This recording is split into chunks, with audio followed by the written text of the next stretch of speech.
Break down what the teams in the AFC North need to do to find success in 2023. It is time for today's checklist. We are starting with Tom and the Cleveland Browns. What would make your checklist for the Browns to be successful this year? Cleveland Browns, a fascinating team for me. And it all starts out with, show me Mega Watson. That's right, Deshaun Watson. The biggest trade, literally, in NFL history. Can we get a reminder of what the Browns gave up for Deshaun Watson in that trade? In short, it was all the picks. It was the biggest contract in NFL history. They knew 2022 was going to be rough. They took a lot of criticism acquiring him in the face of serious allegations of sexual misconduct. He served an 11-game suspension.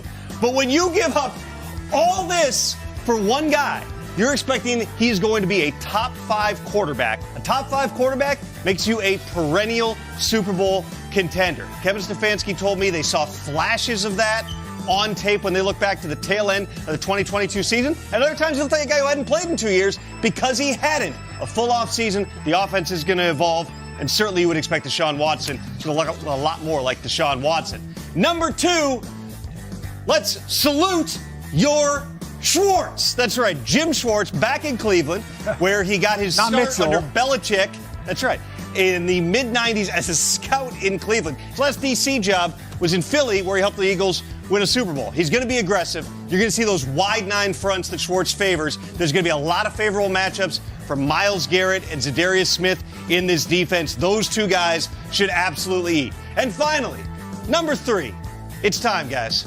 We got to let the dogs out, okay? These are the Cleveland Browns fans, one of the most tortured fan bases in all of football. They got a taste of it, okay, in 2020. They went to the playoffs. They beat the Steelers. They almost beat the Chiefs in the playoffs that year with Baker Mayfield at quarterback. First time that they had won a playoff game since Schwartz was there in the mid-'90s. Then 2021, Mayfield gets hurt. They fall off a little bit. Last year, again, they knew it was going to be rough, given that their starting quarterback was serving a suspension. There were under 10,000 fans per game in 2020. Okay, the only time that these Browns have been to the playoffs the last 25 years, and it was COVID, nobody was there. Time to fill the stadium. Browns fans get excited. Browns give the fans something to be excited about. Next, you got the Steelers. And go. Successful season for me. It starts with number 1, can he pick it? Can he pick it? Get it? Yes, he can. Yes. We already know that because the likes of Tom Pelissero leading up to the draft, we're talking about hand size. It's about heart size for Kenny Pickett. He stretched those things out. With the fourth quarter comebacks from him last year, 4 of them, his quarterbacks coach, Mike Sullivan, that you know very well. Former Giants assistant coach, quarterbacks coach with them, wide receivers as well. Eli Manning was pretty good at the fourth quarter comeback. Sully needs to be a coordinator. So there you go, stumped for it. But he knows what it takes to be a quarterback in the NFL, to play well when you need to play well at the right time of the game. He sees it in Kenny Pickett, so we've seen that so far. He needs to continue that. Number 2, Canada.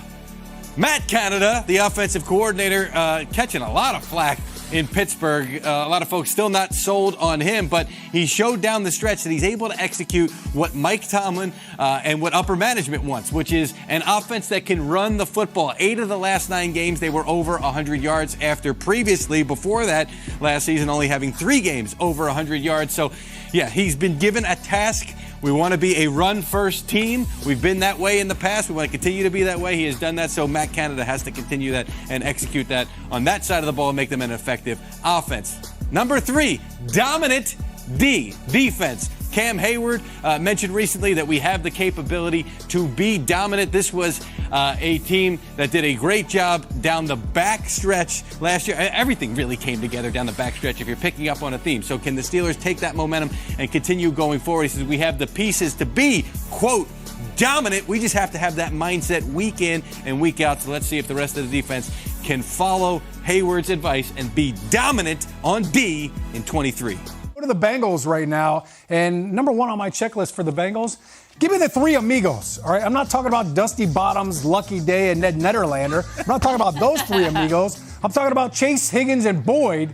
Give me those 3 amigos, all right? These guys drive this team. All 3 of them need to do a better job.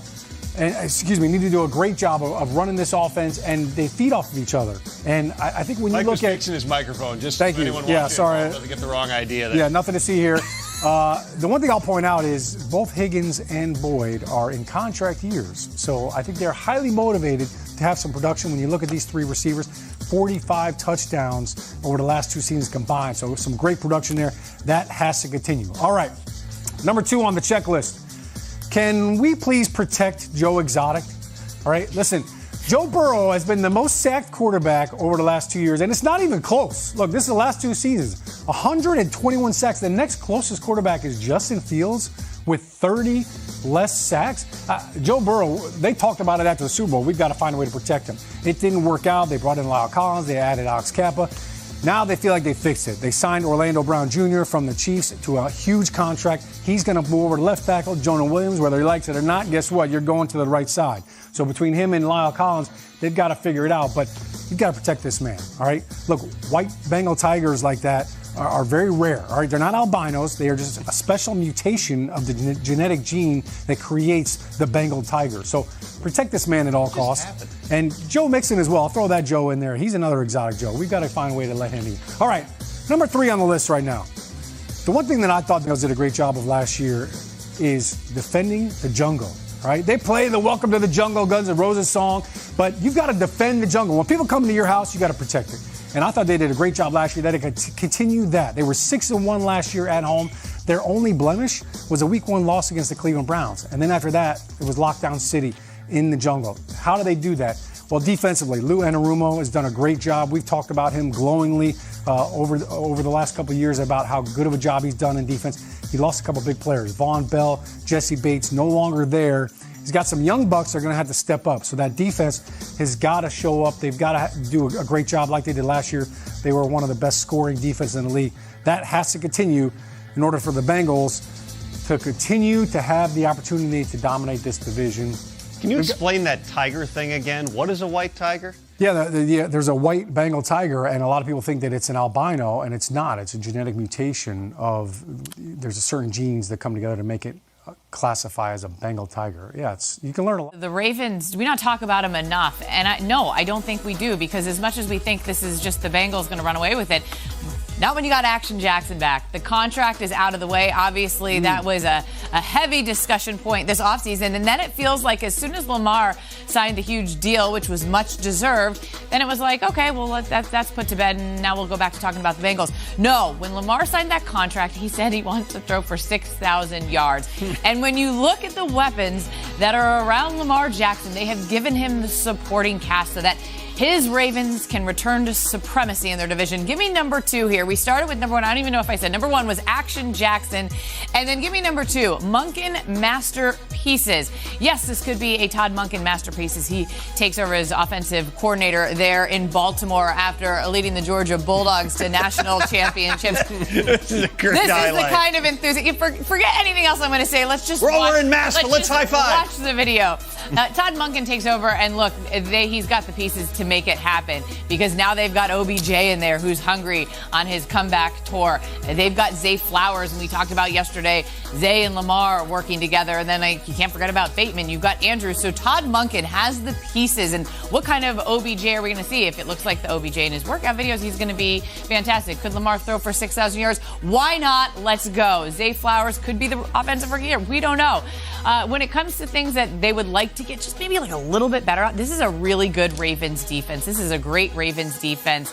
They allowed the 3rd fewest points a season ago. If there's one thing that they want on that checklist, the secondary step up, maybe a little bit sooner than last year because it was a slow start and then they really came on. But this is a defense that was so good, and yet when it comes to pass defense, they rank 26th in the league. So yes, they want the Marlon Humphreys to step up. They want the Kyle Hamiltons to step up. They've got big names in this linebacking core, and this is a great Ravens defense that can just improve in certain categories.